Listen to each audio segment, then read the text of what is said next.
तो सतलज रिवर ने पाकिस्तान में सिर्फ 1 मिलियन एकड़ फीट एनुअल फ्लो भी नहीं दिया, लेकिन इस साल सतलज की परफॉर्मेंस 2023 वाले फ्लडिंग ऑफ सतलज से भी ज़्यादा रही है।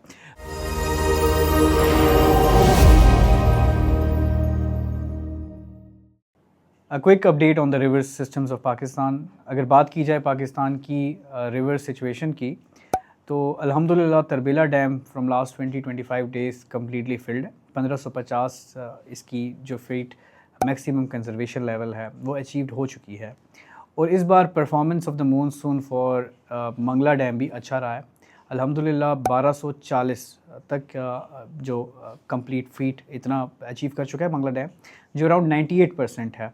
और वी आर ऑल्सो एंटिसिपेटिंग कि एक वीक वेस्टर्ली डिस्टर्बेंस जो आने वाले दिनों में झेलम कैचमेंट एरिया में भी कुछ ना कुछ बारिश लाएगी और अपर कैचमेंट एरिया ऑफ इंडस में भी, जिसकी वजह से इंशाल्लाह मंगला डैम भी 25 से 26 सितंबर तक प्रोजेक्टेड है कि ये भी अपने मैक्सिमम कंजर्वेशन लेवल पर पहुँचे। बात की जाए डिफरेंट रिवर सिस्टम्स की, तो इस वक्त दरियाए सतलज में गंडा सिंह वाला के मकाम पर अभी भी दरमियाने दर्जे का सैलाब है। रीज़न अगेन यही है कि जो पोंग एंड भाखड़ा डैम जो रिवर ब्यास और रिवर सतलज पे बने हैं, तरन तारण डिस्ट्रिक्ट के ऊपर जो धर्मशाला का जो रीजन आता है हिमाचल प्रदेश पे, ये दोनों डैम्स मौजूद हैं। ये भी अपनी चूँकि मैक्सिमम डिज़ाइन कैपेसिटी पे पहुंचने के बाद जो भाखड़ा ब्यास मैनेजमेंट बोर्ड है, ये इससे कंट्रोल्ड रिलीजेस उनकी स्पिलवेज से कर रही है, जिसकी वजह से combine effect down stream Harike में तकरीबन अभी 85 से 90,000 क्यूसेक तक पहुंच चुका है। लेकिन अपस्ट्रीम हरीकी में चूँकि इनकी एक इंदिरा गांधी कैनाल है जो कि कंप्लीट राजस्थान तक पानी पहुंचाती है दरियाए सतलज और ब्यास का, and then there is another canal जिसको हम राजस्थान फीडर कहते हैं, जिसका भी शेयर हरियाणा और राजस्थान के साथ लिंक्ड है। इन दोनों कैनाल्स की शेयर के बाद जो पानी बचता है ये गंडा सिंह वाला के मकाम पे पाकिस्तान में, और उससे पहले को भी ये इंटर होता है तलवार पोस्ट पर जो कि शजरा का मकाम है डिस्ट्रिक्ट कसूर में। तो इस वक्त वहाँ पे भी मीडियम लेवल की सिचुएशन है, लेकिन वी एंटिसिपेट के आइंदा आने वाले 2 से 3 दिनों में ये सिचुएशन नॉर्मल और लो फ्लड की तरफ जाएगी। लेकिन इसके साथ साथ जो पाकिस्तान का जो दरियाई सतलज है, इस साल सतलज में हमने लास्ट कपल ऑफ वीक से ऑलमोस्ट 5 अगस्त से अब तक आज तकरीबन 24 सितंबर तक हमने एक सब्सटेंशियल फ्लोज देखे हैं सतलज के अंदर। हिस्टोरिकल पैटर्न देखें, अगर मैं आपको लास्ट 30 इयर्स का रिकॉर्ड बताऊं, तो सतलज रिवर ने पाकिस्तान में सिर्फ 1 मिलियन एकड़ फीट एनुअल फ्लो भी नहीं दिया, लेकिन इस साल सतलज की परफॉर्मेंस 2023 वाले फ्लडिंग ऑफ सतलज से भी ज़्यादा रही है, विच मीन्स कि सतलज का फ़्लो इस साल और आने वाले सालों में भी सतलज का अब पाकिस्तान की तरफ आने वाला दरियाई सतलज का पानी ज़्यादा होगा, जिसका मतलब ये है कि कसूर और कसूर के नीचे जो पाकपतन, विहाड़ी, आरिफ वाला और एंड ऑल्सो बहावल नगर आने वाले सालों में इन डिस्ट्रिक्ट्स और अजला में जो फ्लडिंग की सिचुएशन है दरियाए सतलज दिखा सकता है। एक तरफ ये सैलाबी सूरत हाल तो ज़रूर बन रही है, लेकिन इसके नीचे जो ग्राउंड एक्वाफर्स हैं जो कि काफ़ी स्ट्रेस्ड में थे पाकिस्तान में from last couple of decades, हमने सतलज में इतना बहाव नहीं देखा, एक्सेप्शन जो 1988 की फ्लड हमारे सामने आता है, ये 2023 का फ्लड। लेकिन ये जो फ्लोज हम देख रहे हैं सतलज में इंक्रीज़ हो रहे हैं, ये ऑब्वियस बात है कि ये ग्राउंड एक्वाफर की हेल्थ के लिए बहुत इंपॉर्टेंट है। सेकेंडली चूँकि ये जो नीचे साउथ ऑफ पंजाब में रेतीली ज़मीन है, और रेतीली ज़मीन जो है उसमें एब्जॉर्प्शन, साइल प्रोलिफरेशन और पानी का एब्जॉर्प्शन ज़्यादा होता है, तो एक तरफ सतलज का अभी भी मीडियम लेवल फ्लड गंडा सिंह वाला पे तो मौजूद है, लेकिन अगर रावी और चेनाब की बात की जाए तो अपनी मामूल के मुताबिक दरियाई बहाव शुरू हो चुका है। लेकिन जो आपके पास पंजनत और उसके डाउन स्ट्रीम पे जो मौजूद अजला हैं, हमें पता है कुछ दिन से आप लोगों ने मीडिया पे ये भी देखा होगा कि साउथ ऑफ मुल्तान में जो कि मोटरवे, आपने M5 का नाम भी सुना होगा, मुल्तान टू सक्खर एक मेजर आर्टरी है पाकिस्तान की जो कनेक्ट करती है पंजाब को सिंध के साथ। ये इसमें एक बहुत ज़्यादा ब्रीचिंग की वजह से करंटली मोटरवे का रास्ता बंद है, जिसकी वजह से एक मैसिव एक ट्रैफिक के ऊपर एक स्ट्रेस टुवर्ड्स सिंध आप बहुत से लोग जानते होंगे। सेकेंडली N115 जो आपकी नेशनल हाईवे है, इसके ऊपर भी स्ट्रेस ज़्यादा है। मल्टीपल कल्वर्ट्स हमने देखे हैं कि दरियाए सतलज अब चेनाब की पानी की तरफ मिल रहा है। यहाँ पे जो मौजूद डिफरेंट अजला हैं, जलालपुर पीरवाला है, बहादुरपुर शुमाली, बहादुरपुर जनूबी और इसके साथ बस्ती लांग, यहाँ पे अभी भी स्टेगनेंट वाटर मौजूद है। लोग अभी भी यहाँ पे मुश्किलात में हैं और डिस्ट्रिक्ट इंतज़ामिया और प्रोविंशियल गवर्नमेंट के डिपार्टमेंट्स काफ़ी इसके ऊपर अभी काम कर रहे हैं। सेकेंडली अगर नीचे चले जाएं, अलीपुर है, सीतपुर है, अज़मतपुर है, सादिकाबाद है, हमने इवन जो उच्च शरीफ का इलाका और अहमदपुर ईस्ट और फिर रुझान और राजनपुर का रीजन में भी पानी तो नीचे चला गया है, लेकिन स्टेगनेंट वाटर अभी भी काफ़ी ख़तरात ला रहा है। पर्टिकुलरली डेंगू का सीज़न स्टार्ट हो चुका है। सितंबर एंड जो है वो basically vector borne dengue disease और water borne number of different disease, जिसमें आपको ये भी पता होगा कि आंखों की बीमारी जो कि बहुत ज़्यादा आजकल प्रोमिनेंट हो रही है, कंजक्टिवाइटिस या रेड आइस के नाम से। सिमिलरली वाटर बर्न डिजीज़ में एक्यूट डायरिया, गैस्ट्रोइंट्राइटिस के इश्यूज़ काफ़ी ज़्यादा केसेस हम देख रहे हैं। लेप्रोजी और इसके अलावा कोलेरा और बच्चों में डायरिया की एक बहुत बड़ी एक नया सेकंड ऑर्डर और थर्ड ऑर्डर डिजीज़ जो हैं वो प्रोमिनेंट होते जा रहे हैं, जो आने वाले दिनों में और कंड्यूसिव एनवायरनमेंट ये जनरेट करेगी।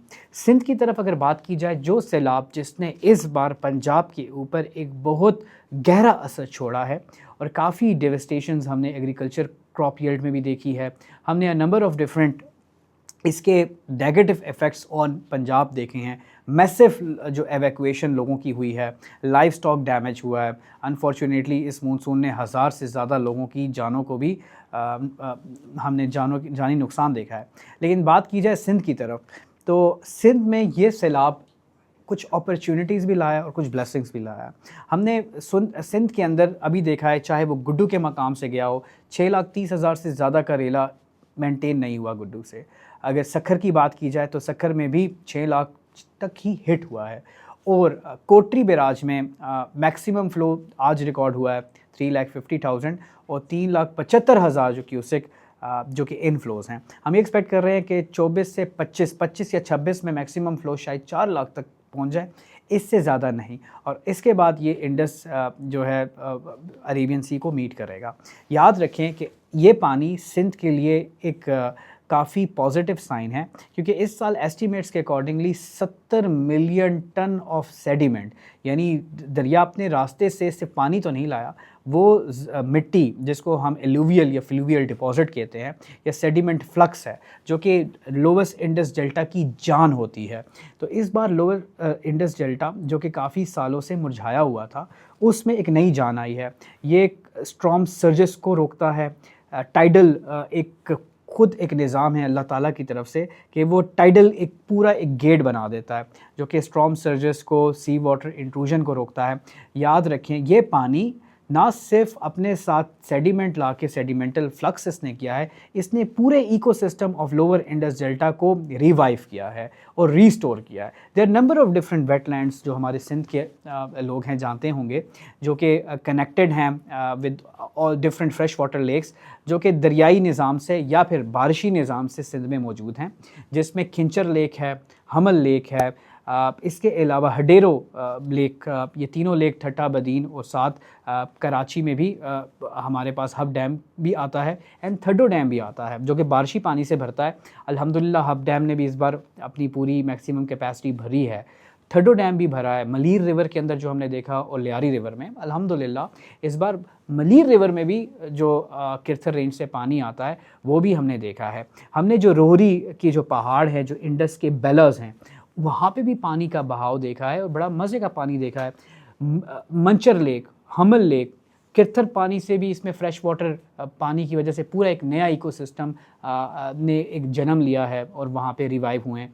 फ़िशरीज़ जो आपके हमल, मंचर, चोटियारी और अल्लाह वाला बंद, ये वाले तमाम और धोरोपुरन का रीजन, यानी यहाँ पे भी एक काफ़ी इकोसिस्टम रिवाइव हुआ है। लेगून्स हों, एस्चुरीज़ हों या जो कोस्टल इकोसिस्टम है, हमने फ़र्स्ट टाइम मैंग्रोव्स को काफ़ी जान पाते हुए देखा है। ये फर्टाइल एल्यूवियल जो सेडिमेंट्स हैं जो दरियाई रास्तों से गुजरे हैं, इन्होंने सिंध की ज़मीन को भी ज़रखेज़ किया है। As per one of the estimates, जो कि ये एस्टीमेट्स अब आ रहे हैं कि सिंध की कॉटन जो इन टर्म्स ऑफ बेल्स की प्रोडक्शन इस फ्लड की वजह से, फ्लड के बावजूद 47% इंक्रीज़ करेगी, और ये प्रोजेक्शंस कंसर्न डिपार्टमेंट्स दे चुके हैं।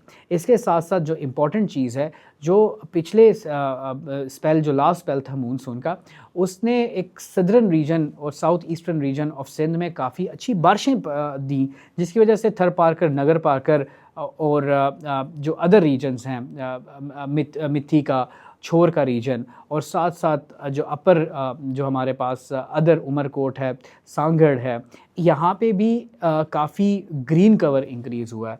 इस बार लेफ़्ट बैंक आउटफॉल ड्रेन ने भी अच्छी कारकर्दगी दिखाई है। खुदा ना खास्ता कोई LBOD का भी के डिस्चार्जेस से कोई स्पिल ओवर नहीं हुआ। यानी सिंध में एक तरफ इंडस डेल्टा की हेल्थ अच्छी हुई, दूसरी तरफ जो ग्राउंड वाटर एक्वाफर्स में ने भी अपनी रिचार्ज किया, तीसरी तरफ सिंध में जो एक इशू था कि सी वाटर इंट्रूड कर रहा था, यानी समुद्री खारा पानी सिंध की ज़ेरे ज़मीन जो एक प्योर मीठा पानी होता है, एक्वाफर जो फ्रेश वाटर टेबल है, उसको डिस्टर्ब कर रहा था। इस खारे पानी को रोका है इस बारिश की रिचार्जिंग की वजह से। Multiple minerals in the form of phosphorus, nitrogen, ये भी सिंध की ज़मीन पे एक ऑर्गेनिक सॉइल बन के आई है। ये organic soil agricultural crop yield के लिए बहुत अच्छी सॉइल है। ये जो एक बड़ा एक सेडिमेंट डिपॉजिट हुआ है, इसने ना सिर्फ इंडस के डेल्टा को एक्टिव किया है, बल्कि साथ साथ ये भी बात यहाँ पे गौर तलब है कि पूरा जो आपका एस्चुरीज़ और लिटोरल फॉरेस्ट कवर है, वो इंशाल्लाह आने वाले दिनों में हम इसमें एक हेल्थ देखेंगे। हमारी नंबर ऑफ़ डिफरेंट अपॉर्चुनिटीज़ जो सिंध में आई हैं, इस फ्लड ने एक तरफ पंजाब को नुकसान पहुंचाया, तो हाइड्रोलॉजिकल बैलेंस और अल्लाह का एक निज़ाम है, उसकी वजह से एक इकोसिस्टम जिसको हम इकोलॉजिकल फ़्लो या स्केपेज फ़्लो कहते हैं, डाउन टू कोटरी करते हुए हमारे कोस्टल इरोजन को रोका है। इसके अलावा हमारी जो लैंड रिक्लेमेशन होती है, तो इस डेल्टा ने अपना रिक्लेम किया है लैंड, और सी वाटर को रोका है। That's it for today.